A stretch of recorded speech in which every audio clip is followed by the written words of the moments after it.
Amendment by Collier. Chair recognizes Ms. Collier.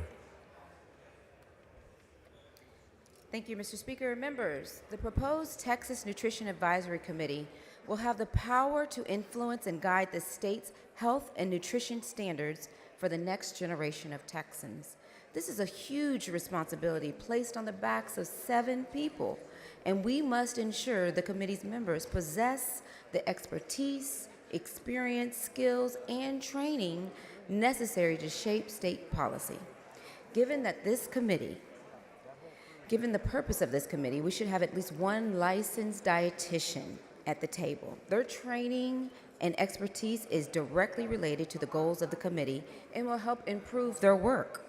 Dietitians are trained to use the principles of food, nutrition, biochemistry, physiology, and behavioral sciences to help people take care of themselves and maintain good health. In order to qualify for a dietitian license in Texas, applicants must have completed an approved pre-planned professional experience program or internship of not less than 900 hours under the supervision of a licensed dietitian or registered dietitian. Then they must complete a minimum of 12 hours of continuing education during each 2-year licensing period. Members, every session we pass dozens of bills that come from the advisory committee's recommendation, and these are the commissions that we establish. We rely on these committees to provide us with the expert opinions and input we need to make the best policy decisions for our state. Texas dietitians are trained experts in their field and should be represented on the Texas Nutrition Advisory Committee. I hope you'll join me and ensure that their invaluable perspective is represented. So this committee would move from 7 people appointed by the governor to 8 people appointed by the governor, with 1 being a licensed dietitian. Mr. Speaker, Mr. Rosenthal, for what purpose? would the gentlelady yield for questions? Does the gentlelady yield for questions? Yes. Gentlelady yields for questions. Thank you, Rep. Collier. So are you saying, so first, it seems to me you're pointing out a flaw in this effort to make people healthy again, because it's all about food and we don't have a licensed nutritionist on the effort? There is not currently a space at the table for a licensed dietitian whose whole field of expertise is in food and nutrition. Okay, so the effort to make folks healthy and improve their diets, you think would be improved, would be aided, assisted by having a licensed dietitian? Absolutely. That would be very helpful. Well, that makes perfect sense to me. Yeah, right. If that's what their goal is, the goal is to help people make choices that would improve their health with not only with lifestyle and food intake. Let's have somebody at the table who specializes and who is trained in that area. I wish I had thought of this. Thank you. Thank you. I move adoption. Chair recognizes Ms. Hull to speak on the amendment. Thank you, Mr. Speaker. Members, the advisory committee has 7 members, 1 physician in functional medicine, 1 pediatrician who specializes in metabolic health, the 5 other spots, a rural member, urban member, member representing Department of Ag if they choose, or a member who is an expert in metabolic health, and an unspecified person. So technically, a dietitian could be one of those people. This has been, the makeup of this has been, excuse me, highly negotiated and has been crafted very carefully to try and keep out all conflicts of interest. I know specifically that dietitians and their conferences are sponsored by Big Food. So I cannot put a dietitian on the list. That does not mean that one of these other 5 spots could not be filled by one.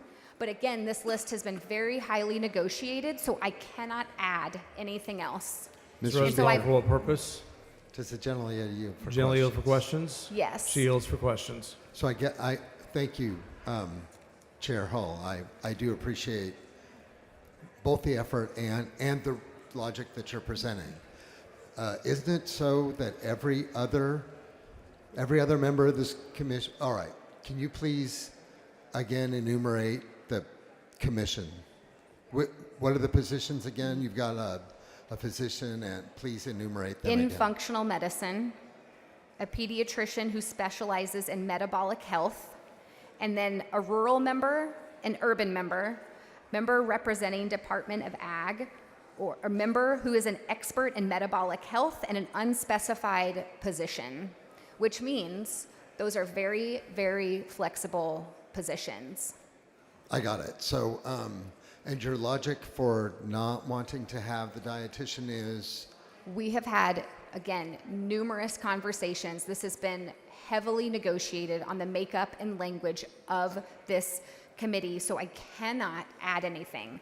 I And got it. So, but the reasoning that you gave was that the dietitians have sponsors for their events, for their convention. Yes, that is one of the reasons that was given, and that was, yes, they are sponsored by Big Food. I got it. By that logic, isn't it also true that every other group you mentioned have their events sponsored by outside interests? Likely not Big Food, when this whole bill is about ultra-processed foods.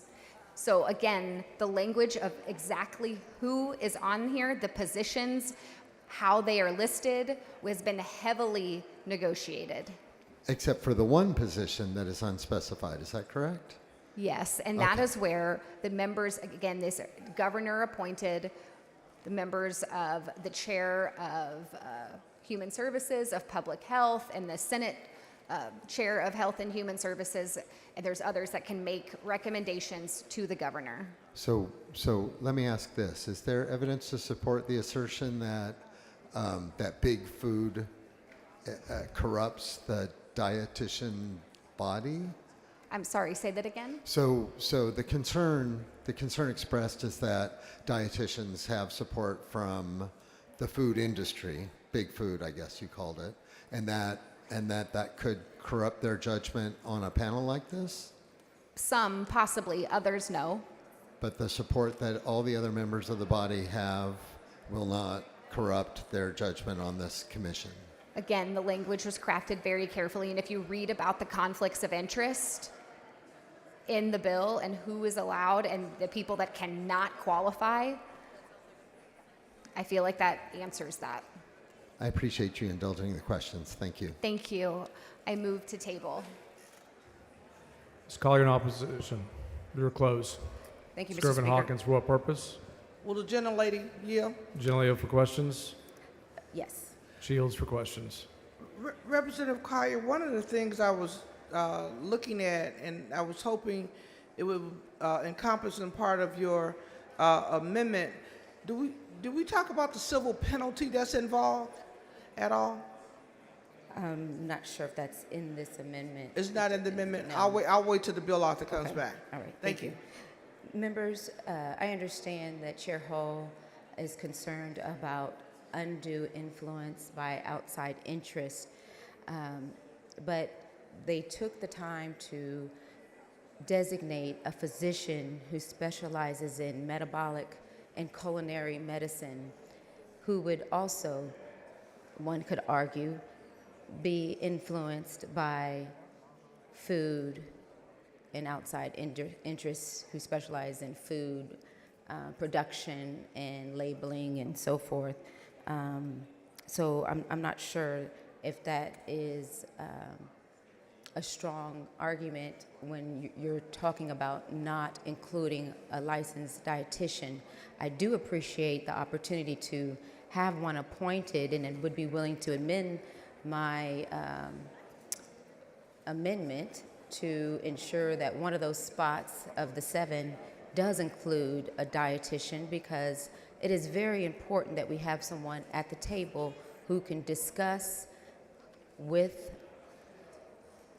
confidence and with the expertise and experience about the types of foods that we eat and how they impact our lifestyle. And so with that, I ask that you vote no on the motion to table and provide a spot at the table for our dietitian. So no on the motion to table. Thank you. Mr. Speaker, Is for what purpose? I do have, will the gentlelady here for, She has moved to table. Ms. Collier, close. I was trying to reach you several times, but Okay. Ms. Collier sends up an amendment. Ms. Hull has moved to table. The question's on the motion to table. It's a record vote. Clerk, ring the bell. Show Dr. Alverson voting aye, Ms. Hull voting aye, Ms. Groven Hawkins voting nay, Mr. Wilson voting aye, Mr. Louderback voting aye. Have all members voted? Ms. Rose voting nay. Have all members voted? Have all members voted? 81 ayes, 55 nays. The motion to table prevails. Following amendment, clerk will read the amendment.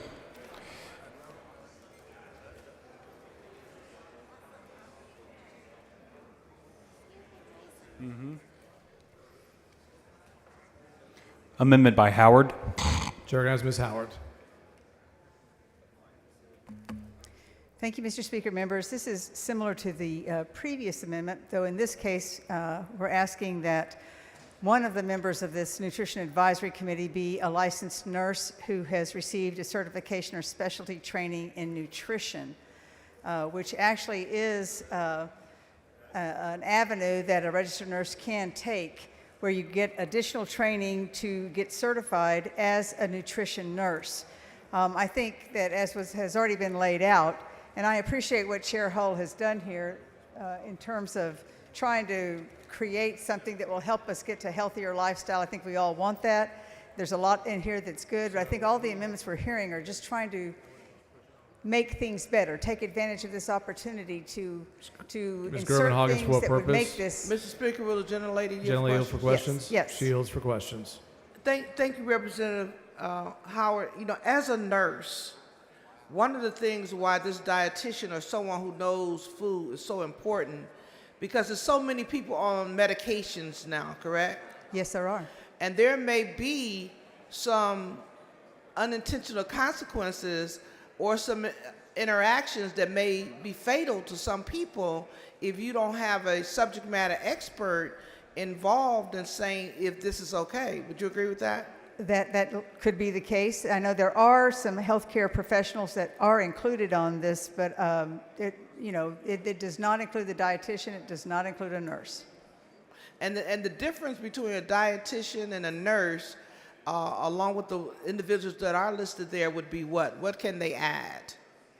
The dietitians and the nurse. This amendment is not about the dietitian, though. Of course, that person has a unique specialty in that area and has unique expertise. Nurses, of course, also, if they have the additional 1,000 hours of training to become a nutritional nurse, would actually have very specific information, in which, of course, this bill is suggesting that all students are supposed to have this kind of education right now. This is somebody who's gone above and beyond that to get additional expertise and training. So it would be very valuable information as they're trying to determine what the guidelines are going to be and what the recommendations are going to be coming from this advisory committee. Great. Thank you for that, Representative. It's a great amendment. Thank you. Thank you so much. I move adoption. Ms. Hull in opposition. Thank you, Mr. Speaker. Members, this is not a medical advisory committee, and I don't want to tie the hands of the governor. Again, the language in this advisory committee has been very heavily negotiated. Several of them are they're intentionally not specific. So someone that was just described could be one of these positions. So I have to move to table. Ms. Howard to close. Thank you. I just once again will say that I think it would be important to expand the knowledge base of who's going to be on this advisory council, and I would move to vote against the table. Thank you. Ms. Howard sends up an amendment. Ms. Hull has moved to table. The question's on the motion at table. Record vote. Clerk, ring the bell. Show Ms. Hull voting aye. Dr. Alverson voting aye. Have all members voted? Mr. Hopper voting aye. Have all members voted? 85 ayes, 54 nays. The motion to table prevails. Following amendment, clerk will read the amendment.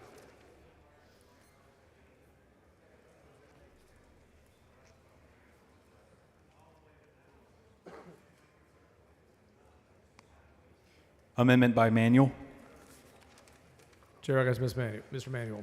Thank you, Mr. Speaker and members. This is an amendment that basically makes sure that if someone is a social media influencer and 33% of their income comes from these kind of social media platforms where they're getting money, they can't be a part of the advisory board. We know that there are people like the Liver King who told people to eat raw meat and it was going to make them stronger and more hype, and found out he was on steroids. We had Bella Gibson, who was telling people that she had a brain tumor, or brain cancer, excuse me, and she was telling people to eat healthy. She had this app. There are documentaries on all of these. We put people's lives at risk. This is just to make sure that they're not a part of this system where they're able to influence, since they are already profiteering off of this. I hope you all support me on this amendment. Appreciate you. Move adoption. Ms. Hull in opposition. Thank you, Mr. Speaker. Members, this is already addressed in the bill. An individual must disclose all existing affiliations with a food, beverage, dietary supplement, or pharmaceutical manufacturing company, or any other affiliations that could reasonably create a conflict of interest. So I cannot take this amendment because it already exists in the bill. And also, in the bill, it talks about zero, no income is allowed. This amendment is 33%, and the bill is zero, to make sure there are no conflicts of interest. So I have to move to table. Mr. Manuel to close. I close. Mr. Manuel sends an amendment. Ms. Hull's moved to table. Record vote on the motion to table. Clerk, ring the bell. Show Ms. Hull voting aye. Dr. Alverson voting aye. Mr. Hunter voting aye. Don't stand that one. Ms. Goodwin voting no. Have all members voted? Have all members voted? 83 ayes, 54 nays. The motion to table prevails. Following amendment, clerk will read the amendment.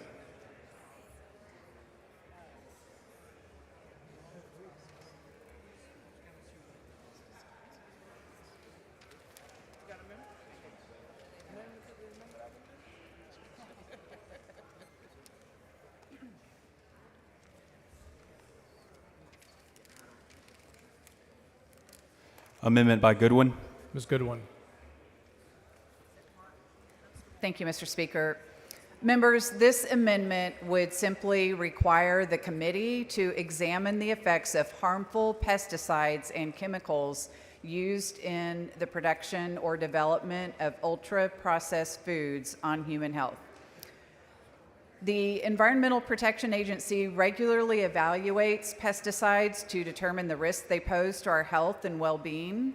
According to the EPA, pesticide exposure can lead to both acute and chronic health problems, ranging from skin or eye irritation to cancer, neurological disorders, hormonal issues, and reproductive health issues. The agriculture industry is a major economic driver in Texas. Farming and ranching operations can be found in every corner of the state, from citrus crops in the Rio Grande Valley to cotton in the High Plains. And in between, there are rice paddies in the coastal plains, sheep and cattle ranches in West Texas, and timber harvesting in the piney woods of East Texas. In 2022, Texas's agriculture industry generated almost $25 billion in cash receipts, representing the fourth largest share in the country. Given the significance of this industry in Texas, I believe the Texas Nutrition Advisory Committee should look at how pesticides can impact our health. This is well within the scope of their mission and would provide Texas farmers with information to determine which pesticides to use. I move adoption. Ms. Hull in opposition. Thank you, Mr. Speaker.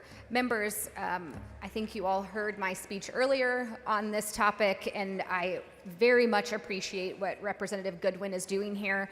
And while I do agree that is unfortunately not what this bill is about, and so this is a conversation for another day and another session, so I have to move to table. Ms. Goodwin to close. Thank you. Members, this bill is about our health It's about the health of our children. It's about how food that we eat impacts our health. And the food that we eat that has chemicals and pesticides on it definitely impacts our health and our children's health. So members, I don't know why the author would say that this doesn't apply to the bill, why it's not pertinent to the bill, because it absolutely is, and I move adoption. Ms. Goodwin sends up an amendment. Ms. Hull has moved to table. The question is on the motion to table. Clerk, ring the bell. Show Ms. Hull voting aye, Ms. Goodwin voting nay. Ms. Flores voting nay. Mr. Alcott voting aye. Have all members voted? Have all members voted? 86 ayes, 49 nays. The motion to table prevails. Following amendment, clerk will read the amendment. Amendment by Flores. Ms. Flores. Thank you, Mr. Speaker. Members, if we're serious about nutrition, we cannot ignore food access. SB 25 creates new state standards for nutrition and wellness, but what good are those standards in communities where fresh food is nowhere to be found? This amendment ensures we identify and examine food deserts across Texas and make evidence-based recommendations to solve them. Members, this is about market access. Many Texans want to eat better, but live in areas where the free market hasn't followed. This is especially true for my rural communities and my community of Del Valley. Let's use data to empower communities with better tools, not mandates, to attract grocery stores, farmers markets, and food entrepreneurs. Residents in food deserts face higher rates of obesity, diabetes, and other chronic illnesses, which increases state Medicaid and emergency room costs. Addressing food insecurity upstream is fiscally conservative and smarter than dealing with expensive health crises downstream. Whether you're in Central Texas or East Texas, you should have a fair shot at putting fresh food on the table. We talk about protecting families, but families cannot thrive without reliable access to nutritious food. This amendment upholds Texas values by protecting the health and dignity of our children, seniors, and working parents. The Texas Nutrition Advisory Committee is already tasked with developing guidelines. This amendment simply asks them to study food deserts and suggest solutions. It's a low-cost, high-impact addition that strengthens SB 25 and shows we're thinking ahead. Thank you, Mr. Speaker, and I move adoption. Ms. Hull in opposition. Thank you, Mr. Speaker. Members, I understand and share the concern of food deserts. That's just not what this bill is about. This bill is about the dangers of ultra-processed food, so I have to move to table. Ms. Flores to close. This food is about good nutrition and good, healthy food, and my communities do not have access. It has Wu, for everything what to do with purpose? this. Yes, I will yield. Would the lady yield for questions? Generally for questions. She Yes, yields I for will yield. questions. President Flores, your bill, your amendment is exactly the point of this bill, because in those food deserts, without access to grocery stores, without access to fresh fruits, fresh meat, what do people end up eating? Junk food. They have Dollar Trees and you know, those kinds of stores, convenience stores that they have to resort to buy food at times because they have to drive all the way into town to be able to buy fresh food. And we're talking about communities that many people don't have vehicles. People ride the bus, they ride their bike. Taking the bus an hour or half an hour one way and half an hour back another way to go grocery shopping, people just, they can't do that. They won't do that. That's right? exactly right. And here in my community, we've been trying to attract, and we are making headway, but it's taken forever to try to get a good grocery store that has fresh food and produce available to the citizens of Del Valley. And in fact, when people don't have access to proper grocery stores or even farmers markets or anything of that sort, they end up doing most of their shopping at the convenience store, correct? Well, they have to do that because it's a real hassle to try to, you know, you get out of work and you're going to put food on the table and you don't have things, so you're going to resort to junk food, drive-thrus, whatever, just to get something for your kids. Yeah. And a lot of times those convenience stores, they say, oh, we have fresh fruits and vegetables, but they have like a banana and a avocado, right? Yes, and if they're even good at that. And a lot of times those are just, they're already rotting. Right. So this is a problem, and I think this group this advisory committee would be a perfect opportunity to address the issue and look at food deserts and see where communities do not have access to fresh food. And in fact, contrary to what Representative Hull has said, this amendment, this food scarcity issue is one of the core reasons that have been identified for childhood obesity. It is, and it's a real problem, and it's happening right here in Southeast Travis County.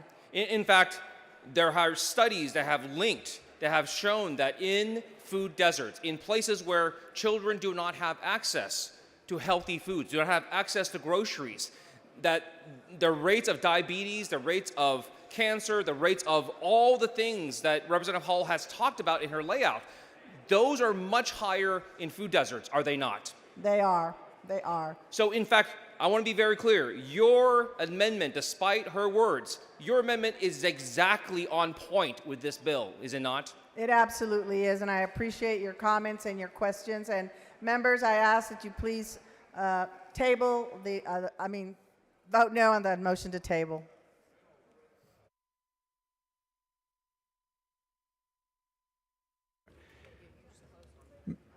Ms. Flores sends up an amendment. Ms. Hull has moved to close. The questions on the motion to table. Record vote. Clerk, ring the bell. Show Ms. Hull voting aye. Ms. Flores voting nay.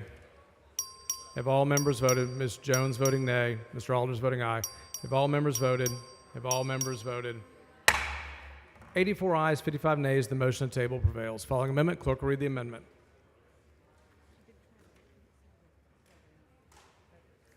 Amendment by Jones of Harris. Mr. Speaker, members, the amendment I've offered is simple. It says that before the advisory committee created in this bill turns in its report, it has to hold at least 4 public hearings. That's it. We're making decisions in this bill that will directly affect the food people can access in Texas. And that's especially serious for Texans living in food deserts, as you just heard. Places where corner stores or small grocery stores are the only option. These families already face limited choices. And if those stores remove products or shut down to avoid penalties under this bill, we're leaving people hungry and their children hungry. My amendment gives those communities a voice. It doesn't cost money. It doesn't delay the bill. It just ensures that the people we're trying to help, families, small store owners, parents, have a chance to speak before the committee finalizes its recommendations. We should not be passing policies about public health and nutrition without hearing from the very people who will feel the impact first, the public. I respectfully move adoption of the amendment and ask for your support. And to the extent the bill's author does not accept the amendment and moves to table, I ask for you to vote against the motion to table. Ms. Hull.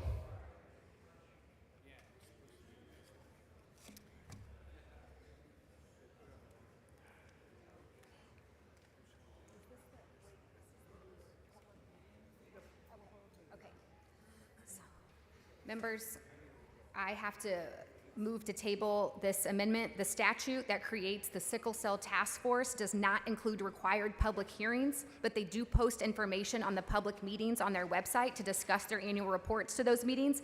This would be a very similar advisory committee, so I have to move to table. Ms. Jones to close. I respectfully disagree that the Sickle Cell Task Force is the same as this task force. Sickle cell is killing people. It's just different. And as a person who grew up not always having food options and with a mother who had a car sometimes and didn't have a car other time, getting to the grocery store was hard. And I'll say that again. We take things for granted here. Because we can go to the grocery store, because we can afford to get there, we think that everyone can. Everyone cannot. And at the end of the day, if you don't have money to get to a grocery store that has healthy food options, rather than have your children starve, You're going to buy them the food that's available to you, which unfortunately might be around the corner. But the other option is just to starve people to death. And I think that it is a lack of respect to the people that we're purporting to help to decide that we know what's better for them than to have them actively come to a public hearing and actually tell them their issues with it. And also, as a kid who grew up with a mom who didn't have enough money to even come to my after-school activities because she was too busy working overtime to try to get money, make money, to pay rent, to buy food, I'm certain my mother wouldn't have been paying attention to any public notice, assuming we had electricity for internet to know what's going on for any public notices. So I think there are things that this body may be taking for granted that actually don't exist. So I respectfully ask for you to vote against this motion to table, because I don't need people who have no idea and who have not walked in my shoes to tell me what's best for me and how I feed my children. Ms. Jones sends up an amendment. Ms. Hull has moved to table. The questions on the motion to table. It's a record vote. Clerk, ring the bell. Show Ms. Hull voting aye, Ms. Jones voting nay.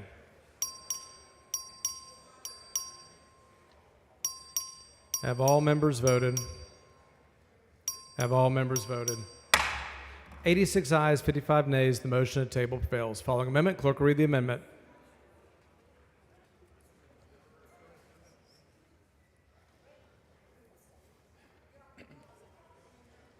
Amendment by Curry. Mr. Curry. Thank you, Mr. Speaker. Members, what this amendment does is take this food labeling piece to a study and let us try to understand what's really happening with these chemicals. There are 52 chemicals originally listed in this deal, and through a couple of amendments today, some have been removed. It certainly wasn't lost on me that a couple of the chemicals were ag chemicals that are used in the field that have never been food additives.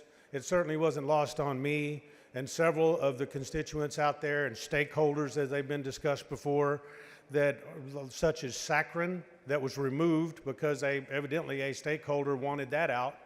But when you have big stakeholders throughout this state, and none the least of which are Farm Bureau and HEB and some of the Cisco Foods and so many of these that have not been able to be at the table, then why? Why are they not at the table, and why can we not have discussions with them?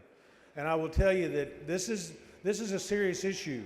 These are serious. These may or may not be serious chemicals, but they need to be studied. We don't want to make policy based upon guessing.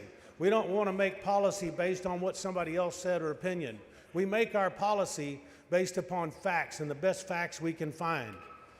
If we're going to put food labels on a huge industry in Texas that doesn't want this, Waco, Texas, where I'm from, is the home of Dr. Pepper. It's the home of Big Red. We have a huge M&M Mars manufacturing facility there. They haven't been at the table. I know, Ms. T, you hadn't gotten any candy from my district, and we'll work on that. You hadn't been over by the desk lately.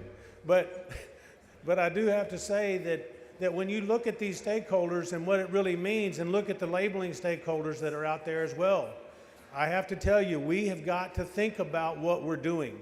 And we've got to think hard about how to do this the right way.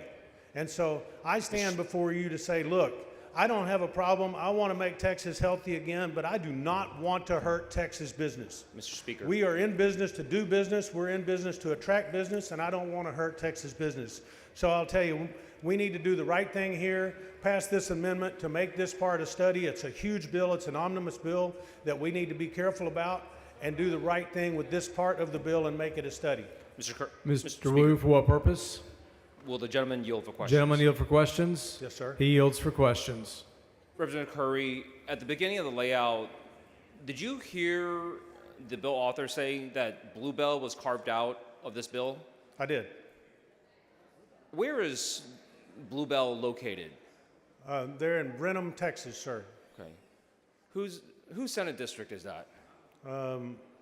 I believe that's the author in the Senate, but I think that Thank you very much. encompasses that. Mr. Speaker, Mr. Canales, for what purpose? The gentleman yield for questions. Gentleman yield for questions? Yes, I do. Yields for questions. So one, I'm going to tell you I appreciate your amendment because this is an omnibus bill and it's going to affect Texas businesses, as you said. Is that what you believe? Yes, I do. Now, are you aware that a bill this size didn't get heard in the full committee? I was made aware of that late this afternoon, yes. Are you aware that a bill this size only got heard in the subcommittee? I was not made aware of that necessarily, but I believe you if you say that. So there was no full committee hearing on this bill, and we're going to now impose all these rules, regulations. I'm almost think I was going to file an amendment, call this the Michelle Obama bill. But are you aware that all these businesses are going to be affected by this bill? I am aware that a lot of businesses are going to be affected by this bill, and again, I think that if you're going to do something this big, you have the education piece, you have the higher education piece, and I don't disagree with more exercise and making people more aware about situations. What my problem is that putting the kind of strong labeling that we're doing on Texas business, and are we still attracting business with this, or are we trying to run it out? I support your amendment, Representative Curry. I think it is reasonable. I think it's sensible, and I think it's a good start, and thank you for your hard work. Thank you, sir. Appreciate that. Does the gentleman, Mr. Speaker, Ms. Harris Davila, what does the purpose? gentleman yield for questions? Gentleman yield for questions? Yes, ma'am. He yields for questions. Thank you. I appreciate that. And I just wanted to clarify something. Are you aware that the author of the bill mentioned that she had worked with Bluebell, but that she did not say they were carved out of the bill? Yeah, I didn't say that they were carved out. I said I didn't. I just know that Bluebell was one of them that was a stakeholder that ended up at the table, and I know a lot of stakeholders did not. I totally understand. I just wanted to make that clarification. And then my second question, if a business does not have these ingredients in their food, many of which we're already banning in school lunches, they're already going to be required to comply with the law. If these ingredients are not in the food, they will not have to comply with the labeling piece anyways. Is that correct? I do understand it that way. I think the question is whether there's derivatives of them or not, and honestly, whether the list is complete and accurate, and whether we should be making law by using something that we haven't had a broad enough opportunity for the stakeholders to be involved with. Well, I appreciate your concern, and I'll just add I've had a lot of conversations with stakeholders on my bill that I coordinated with Senator Hughes on with making our school lunches healthy again, and I am more than happy to provide you with the studies that go through these ingredients and why we need to label them and how harmful they are. Thank you for answering my questions. I appreciate that. Thank you. I move passage or adoption. Ms. Hull in opposition. Thank you, Mr. Speaker. Members, where do I start with the flat out half-truth, mistruth, and lies that were just spread? Bluebell is not carved out of this bill, and to insinuate what was just insinuated here is incredibly wrong. Actually, they have been working, because of this bill, have started to work to already remove some of these chemicals from their products, and they are still unhappy with the list that is in the bill. So to say that Bluebell is carved out is a flat-out lie. Also, the entire committee voted on this bill, and I, along with Senator Kolkhorst, have been working this entire session to talk to members and stakeholders. So to pretend like nobody has any clue, also this is probably one of the most heavy lobbied bills, so to pretend like nobody has any clue is absolutely ridiculous. Now, this amendment to turn it into a study, I believe the study has already been done. It's been done on our children and on the American people for decades. And based on the state of our nation and our state's health, I would say we already have our answer. We don't need to do a stupid study. The study has been done on the American people. I move to table. Mr. Curry to close. I don't believe that getting the facts straight is stupid. And I do believe that bringing the stakeholders to the table in a reasonable amount of time is smart. And I think that's the responsible thing for us to do. And I appreciate all the hard work to make Texas healthy again. I certainly want that as well. I just want to do it the right way. So I move passage of the amendment. Please excuse Mr. King because of State Affairs business on motion of Mr. Guerin. His objection, chair, is none so ordered. Mr. Curry sends up an amendment. Ms. Hull has moved to table. Questions on the motion to table. Record vote. Clerk, ring the bell. Show Ms. Hull voting aye, Mr. Vasut voting aye, Mr. Little voting aye, Ms. Isaac voting aye. Show Mr. Hefner voting aye. Ms. Flores voting nay. Have all members voted? Have all members voted? 49 ayes, 87 nays. The motion to table prevails.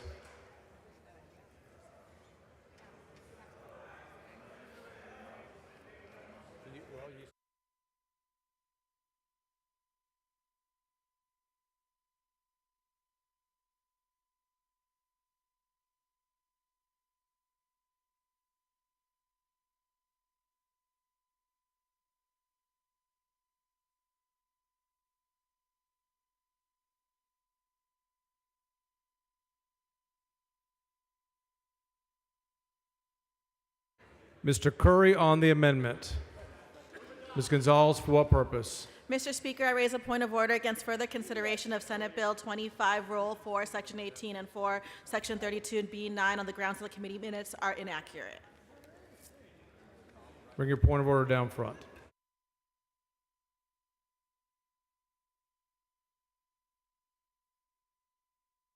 Chat's line, for what purpose? Mr. Speaker,